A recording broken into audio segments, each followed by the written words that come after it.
What's going on, everybody, and welcome back to the channel. I am back at the beautiful, world famous VoltedAdventures testing ground with another review. Big shout out goes out to Actbest for reaching out to me again and asking me to review one of their folding electric e-bikes. This is the Speedy-ST model. I'm going to go over everything there is to know about this e-bike. I'm going to talk about the specs. I'm going to do a speed test. I'm going to do a brake test. We're going to ride around and talk about the riding experience. And then as a bonus, we're going to take it on a little mini off-road adventure here. It's not really an off-roader, but I still want to run it through my mini trail over here just to see what it does to the frame and how things hold up. There will be chapters down below, so feel free to skip around to whatever part is of interest to you. But first, let's get started with the specs.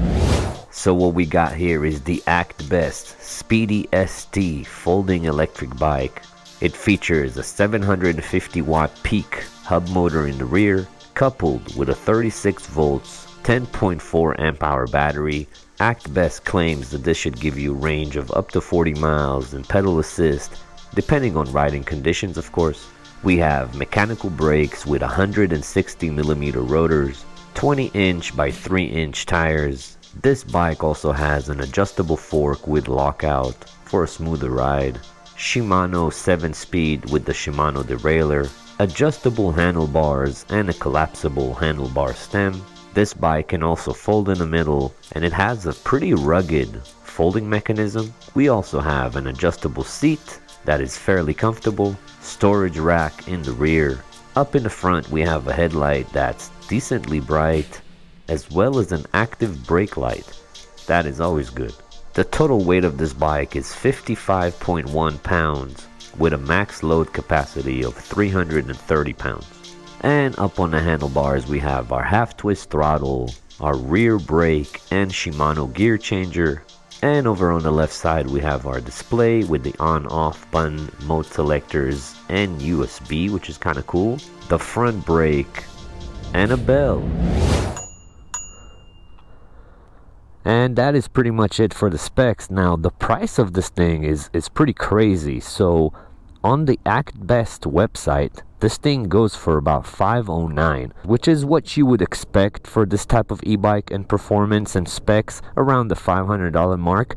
What's crazy is they're selling this right now on Amazon for $289. That is absolutely insane. Now, I don't know how long that price is going to last for and if it will still be that price by the time you watch this video, but that is absolutely crazy. $289 is an insane value for money for the specs that this bike has.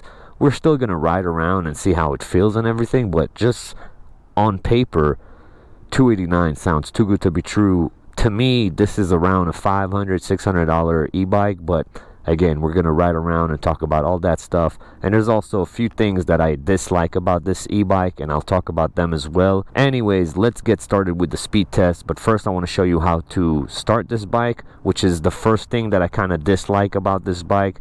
So this bike does have a key. I don't know if you guys will be able to see it. It's right underneath there. Now, the bike will not turn on if it's in the off position. This bike does a few things. One is it locks the battery in place. And second, it turns the bike on. So you have to insert the key, which is kind of a weird position. I don't know why they thought about it like that. Most of these bikes have it on the side, up or down. But anyways, it's down here. You have to turn it on. And it stays there. So that's two things I don't like. Well, one thing or two things I don't like. One, I don't like that you have to dig under there, which is kind of annoying. Imagine it's dark at night or whatever. You got to start finding that keyhole. Not so much fun. Second is the fact that it has to stay down there for the bike to run. And again, I don't really see you hitting something over there, but in the off chance that you do hit something over there, you can break the key. So to me, that is something that I'm not really a big fan of. But anyways, once the key is on, it's a pretty easy process. We just hit this M button for a couple seconds and the bike will turn on. It turns on pretty fast. It does have 5 different modes. 0 means no throttle and the bike will not go. It's just like a regular bike.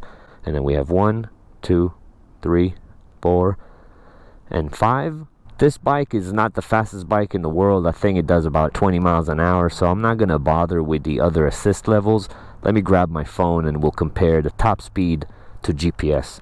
Alright, I got my phone out. Let's go ahead and see what the top speed is of this e-bike. Gonna give it some pedals just to get it going.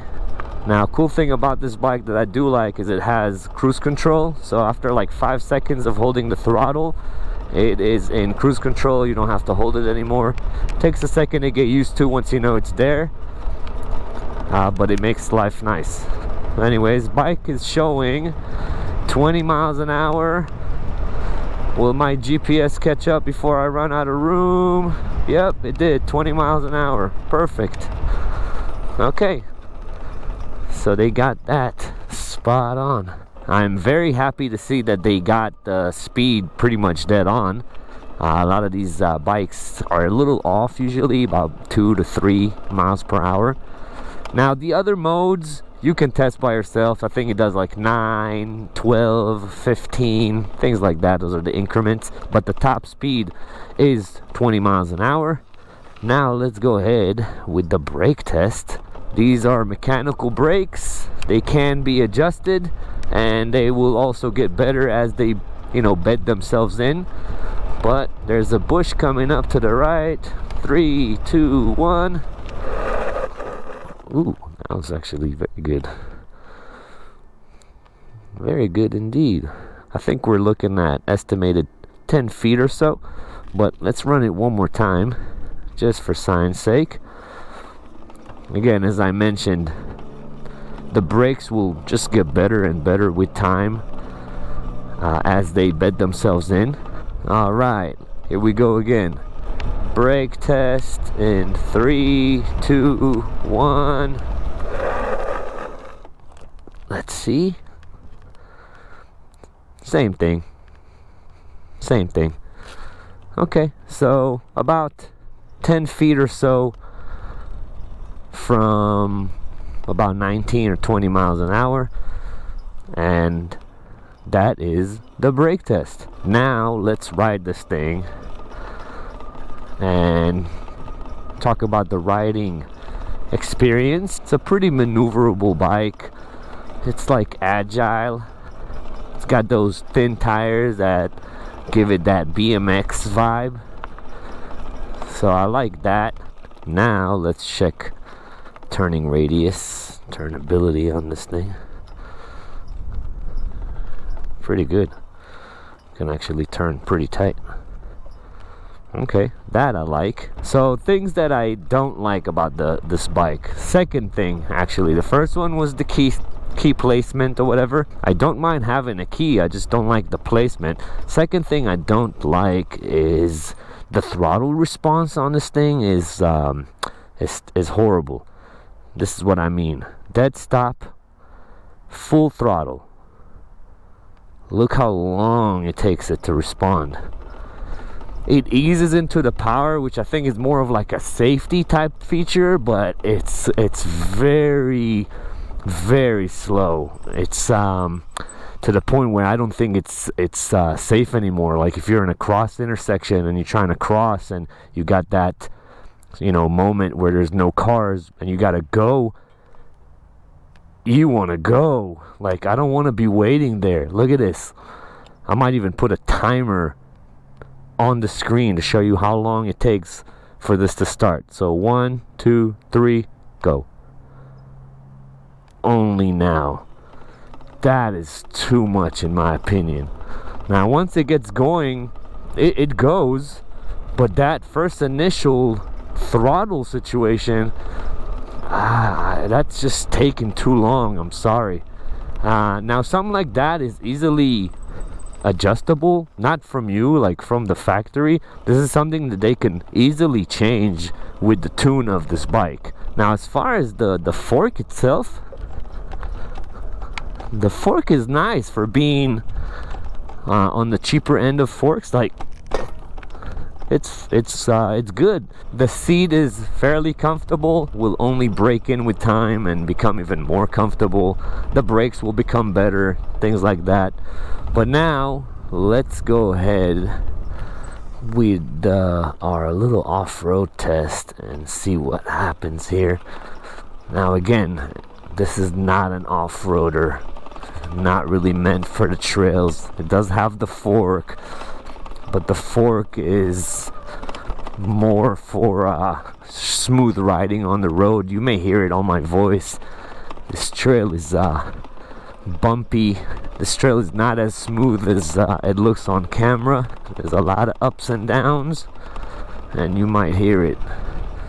But right now I'm in that cruise control mode. Actually feels pretty good. Whew. Okay, let's see what it does up here in this uphill. Nice. I'm surprised. I thought I might have to use the pedals, and I didn't. It had enough momentum to climb that. That is pretty good. And honestly, with this cruise control being on, I'm flying through here much faster than I anticipated. Alright, those tires as well. These are thinner tires than what we typically see on these electric bikes. A lot of them like to have that fat tire situation, 4-inch wide. This is not, but was not bad. Honestly, not bad. Way better than I anticipated. I'm kind of speechless because I thought that it wouldn't pass this section, to be honest with you guys, but it actually did, and it's not even supposed to do that.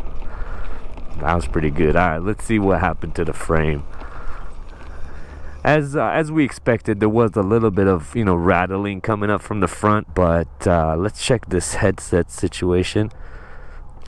Headset is solid, man. Solid. Tires are good. Yeah, tires are good. Wow. I'm actually really impressed. It kind of overperformed how I thought it will do in this off-road section. Again, riding in the road, neighborhoods, things like that, it's what you expect from this bike, but I didn't expect the performance off-road. That was pretty cool. That being said, it's not like I would take this bike off-roading every day, but just knowing that it is capable a little bit is good to hear. Now, one thing I do like about this bike is this folding mechanism down here. You guys see that? That is definitely one of the beefier ones I've seen on these e-bikes. Very solid looking, so I like that a lot. And I think I pretty much covered everything. Let me know if I missed anything in the comments. I'll do my best to answer, but let's talk again about the price. So we said on the Actbest website, you're looking at about $509, which is what you expect to find in this spec and bike category, $500. But as I mentioned, it is also on Amazon for $289, which is absolutely crazy value for money. That is absolutely insane. So for $500, $509, whatever, it is what you're expecting to get in that price category. It is what it is. But for $289, the value for money is out of this world. Super recommended for that price. If you can find that deal, I'll have a link in the description so you guys can check it out. But if it's still there for that price, I would snatch it, because that would be an amazing gift for a crazy e-bike for under $300. That is crazy. So overall, would I recommend this bike? If you can find that $289 deal, 100% I recommend it. For $500, it's okay. I'll give it like a B-. You know what I'm saying? Because you might be able to find something else with a little bit more specs around that price category. But for $289, that is insane. You're not gonna find a better deal. But anyways, guys, that is pretty much it for me. My name is Tom. This has been the Actbest Speedy-ST. Again, link in the description if you want to check it out. I appreciate you guys watching as always. Thank you, and I'll catch you on the next one. Peace.